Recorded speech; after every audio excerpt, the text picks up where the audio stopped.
Donc, troisième phase de cette création de table. Donc, on peut voir quand on revient donc du coup en Object Mode qu'il y a une séparation entre les différents éléments qu'on a peints. Je vais donc revenir en Vertex Paint, corriger cela, avec par exemple l'outil Blur. Je désactive la séparation, et là je vais le faire mais avec une strength par exemple, genre à 2, pas plus.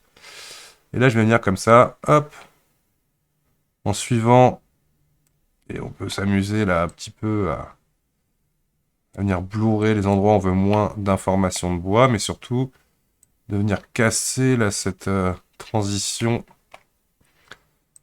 dure que l'on a entre le plateau et du dessus et du côté. Voilà, un tour complet. On peut venir, comme je disais, blourer un peu les détails de certains endroits.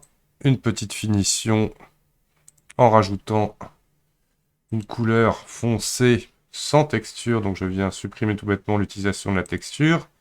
Et je me remets en Viewplane, qui est la version par défaut, avec du noir. Et là, j'y vais avec une strength vraiment très légère.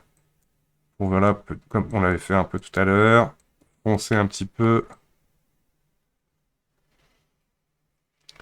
le dessous de ma table.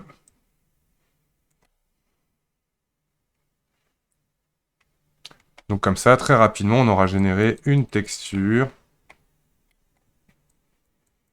grâce au Vertex Paint. Attention, bien évidemment, ça nécessite d'avoir une subdivision conséquente pour pouvoir peindre de la texture. Si vous n'avez pas cette subdivision, bien évidemment, ça ne marchera pas. Il faut que vos machines puissent suivre.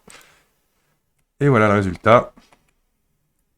Donc je rappelle de bien afficher le vertex dans la vue. Là, je vais juste mettre un peu plus de lumière pour voir le résultat. Il faut savoir qu'il y aura une différence entre le rendu et ce que vous voyez ici. Donc on viendra corriger plus tard notre matière quand on créera notre scène globale. Donc voilà, la fin de notre table.